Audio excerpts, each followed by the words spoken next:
Hello student, ધોરણ 11 Gujarati medium, chapter number 8.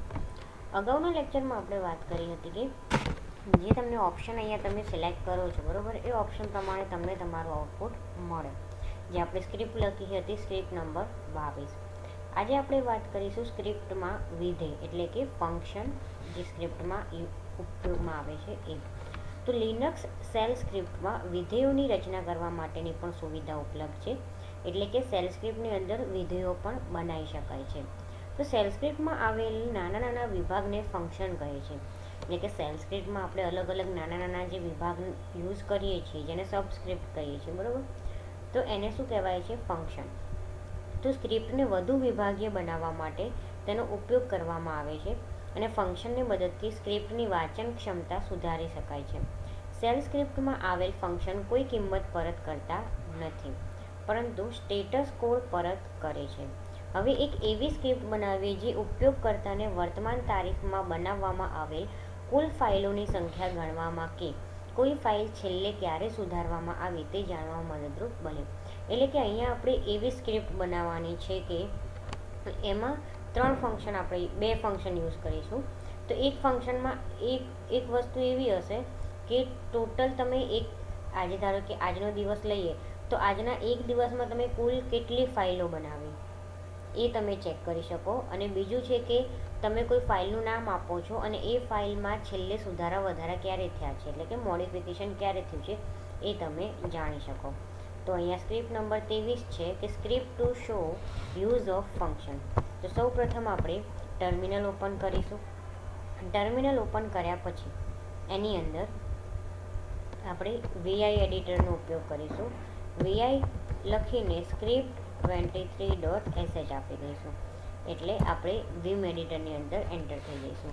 હવે આની અંદર આપણું કોડિંગ કરવા માટે કીબોર્ડની અંદરથી આઈ કમાન્ડ પ્રેસ કરવાનો, એટલે તમે ઇન્સર્ટ મોડમાં જતા રહો, બરાબર. હવે અહીંયા આપણે લખવાનું સ્ટાર્ટ કરીએ. સ્ક્રિપ્ટ 23, ટાઇટલ આપીએ script to show use of function, એટલે કે અહીંયા ફંક્શનનો યુઝ કરીશું અને કઈ રીતે થાય છે એ જોઈશું. ફાઇલ અંડરસ્કોર ટુડે, પછી છે current that is equal to date plus percentage y dash percentage m dash percentage d, અને અહીંયા આ કમ્પ્લીટ. પછી CNTનો ઉપયોગ કરે છે. CNT ઇઝ ઇક્વલ ટુ અહીંયા આવશે ls dash l dash tr, pipeline sign, grep command અહીંયા યુઝ કરીશું.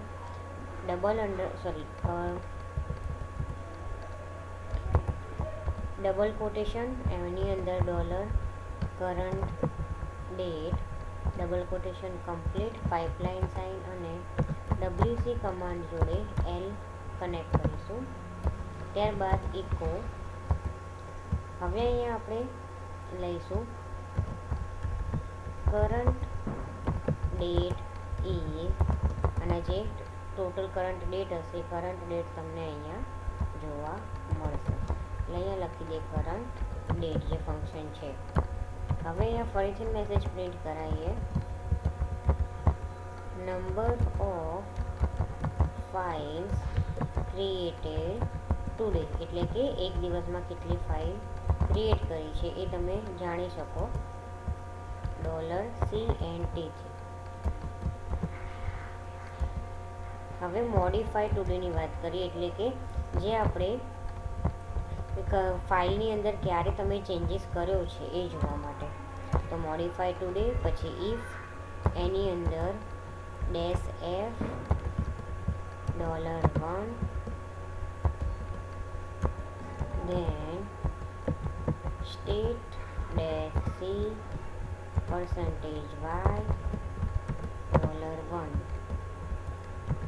else echo $1 $,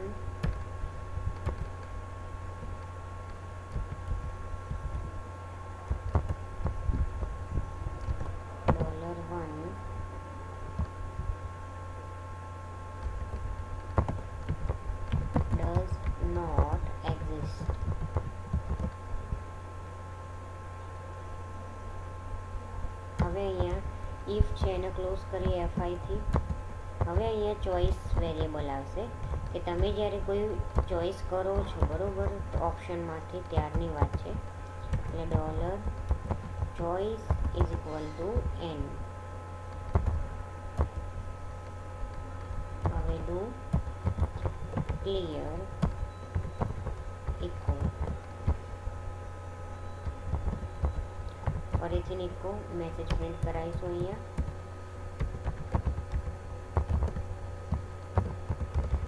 choose an option from menu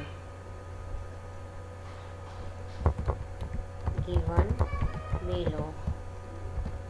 ત્યારબાદ ફરીથી ઇકો. આ જે ડોટ ડોટ છે ઓપ્શનલ છે, તમારે કરવા હોય તો જ કરી શકો છો, ના કરવા હોય તો પણ વાંધો નહીં. ઇકો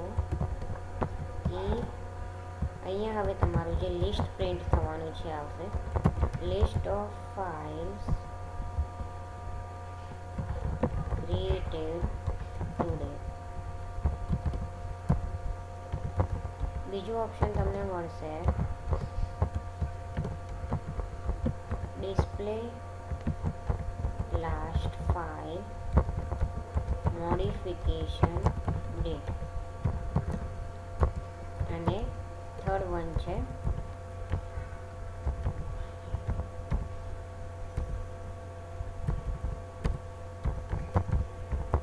એક્ઝિટ માટે સી છે બરાબર. તમે સી ઓપ્શન સિલેક્ટ કરો એટલે તમે પ્રોગ્રામની બહાર નીકળી જાઓ.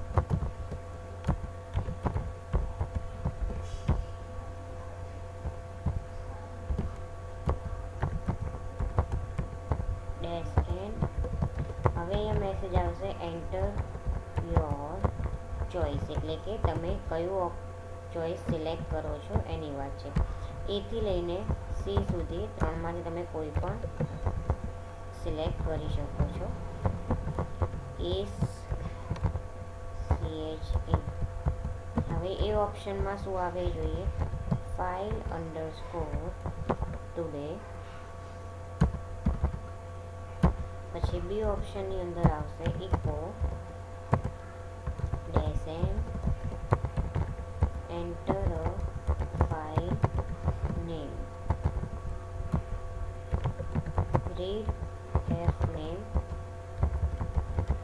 Modified underscore today $f name.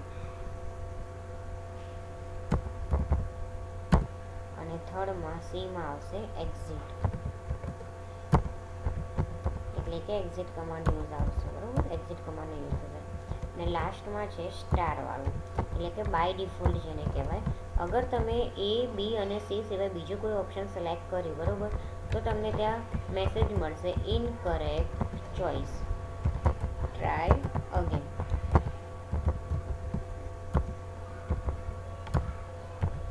Case વિધાન અહીંયા પૂરું એ ચેક કરીને.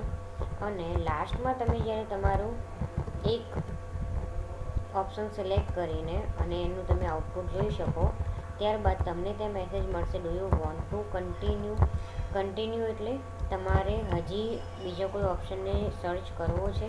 જો હા તો તમે એની અંદર સર્ચ કરી શકો છો. એ એટલે કે અહીંયા do you want to continue આપણે તમારે ત્યાં વાય લખવાનું એટલે કે યસ, અને ના કરવું હોય તો એન લખી દેવાનું બરાબર. એટલે અહીંયા તમારું જો આ અહીંયા જે સ્ક્રિપ્ટિંગ છે અહીંયા પૂરું થાય છે. હવે આપણે એસ્કેપ કી આપીને કોલન દબાવીને WQ આપી એટલે આપણે સ્ક્રિપ્ટની બહાર નીકળી જઈશું એન્ટર આપ્યા પછી. હવે સ્ક્રિપ્ટની બહાર નીકળી ગયા. હવે અહીંયા તમને કહે છે કે સ્ક્રિપ્ટને script23.sh ના નામ આપી સેવ કરો, જે આપણે પહેલાં જ સેવ કરી લીધી. હવે છે સ્ક્રિપ્ટ 23માં ફાઇલ ટુડે ફંક્શન અને મોડિફાઈ ટુડે નામના બે ફંક્શનનો ઉપયોગ કર્યો છે. જો આપણે અહીંયા યુઝ કર્યો છે ફાઇલ ટુડે અને મોડિફાઈ ટુડે, આ બે ફંક્શનનો ઉપયોગ અહીંયા કર્યો છે. તો ચલના નામની પાછળ આવતો કૌંસ તે ફંક્શન હોવાનો નિર્દેશ કરે છે. એટલે કે અહીંયા જ્યારે આપણે ફંક્શન યુઝ કરીએ છીએ તો મોડિફાઈ ટુડે તો અહીંયા બી ડબલ રાઉન્ડ બ્રેકેટ આવ્યા, ફાઇલ ટુડે તો અહીંયા બી રાઉન્ડ બ્રેકેટ આવ્યા. એનો મતલબ કે આપણે અહીંયા ફંક્શન યુઝ કર્યા છે. તો જ્યારે ઉપયોગકર્તા એ પસંદ કરે છે ત્યારે ફાઇલ ટુડે ફંક્શનને બોલાવી બોલાવી અમલમાં મૂકવામાં આવે છે, બરોબર. અને જ્યારે બી પસંદ કરે છે ત્યારે મોડિફાય ટુડે ફંક્શનને બોલાવવામાં આવે છે. અહીંયા તમને બે ઓપ્શન આપ્યા છે, એ અને બી.